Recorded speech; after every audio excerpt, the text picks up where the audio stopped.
The Big Ten fined Michigan and Ohio State $100,000 each for violating the sportsmanship policy. So I watched that game, Ohio State and Michigan defeated Ohio State, and Michigan brought their flag out to the center of the field and tried to plant their flag at the 50. And Ohio State players didn't like that. I know the fans didn't like that, and the police in Columbus, Ohio didn't like that as well. They got the pepper spray out and started to spray some of the Michigan players to get them off the field. I saw at Florida State the same thing, where Florida wanted to plant their flag, and Florida State fans as well as players did not like that. Same thing with Arizona and Arizona State.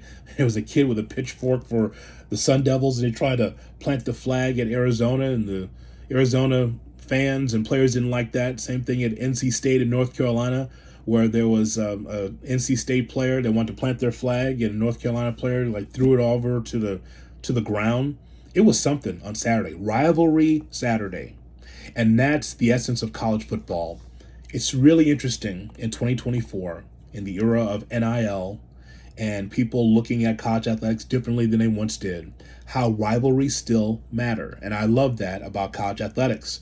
Saturday was great for me because they had all these rivalry games, but that's the key thing. It's a rivalry.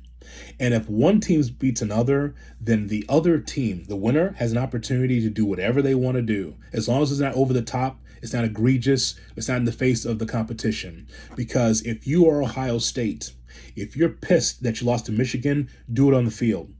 It was more anger after the game with Michigan trying to plant their flag at Columbus than it was even on the field. If you have a problem with the opposition planting a flag or waving their flag, you need to do something about it. And that means try to beat them when you're playing them. We hear about sportsmanship all the time. Sportsmanship. They need to shake hands. They need to go off the field. No, it's a rivalry game, and I have no problem with this. No one's going to redefine what a rivalry game means to me in college athletics. The thing is, they have to, these players that win, they just need to shake hands and get off the field. No, I don't agree with that at all.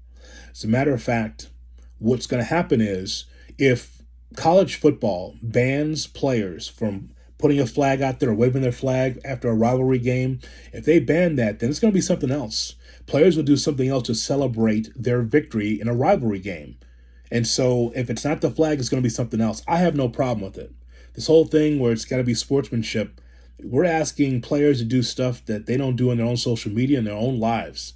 I love the rivalry. I love the passion. I'm glad that that passion's still there in 2024 in college athletics. As players get paid, and rightfully so, and everything else, I'm happy that the fever, the passion is still there in college athletics. But the idea that it violates the sportsmanship policy, okay. If not the flag, it's going to be something else. But just don't take away the passion of what we see every Saturday. They are playing for themselves because of NIL money, but also they're playing for the uniform and the team, and I really like that as well. So give me your comments below. Give me your thoughts. I have no problem with what I saw over the weekend, as long as it's not over the top and you're beating the opposition's brains out with fists and kicking them down and all that stuff.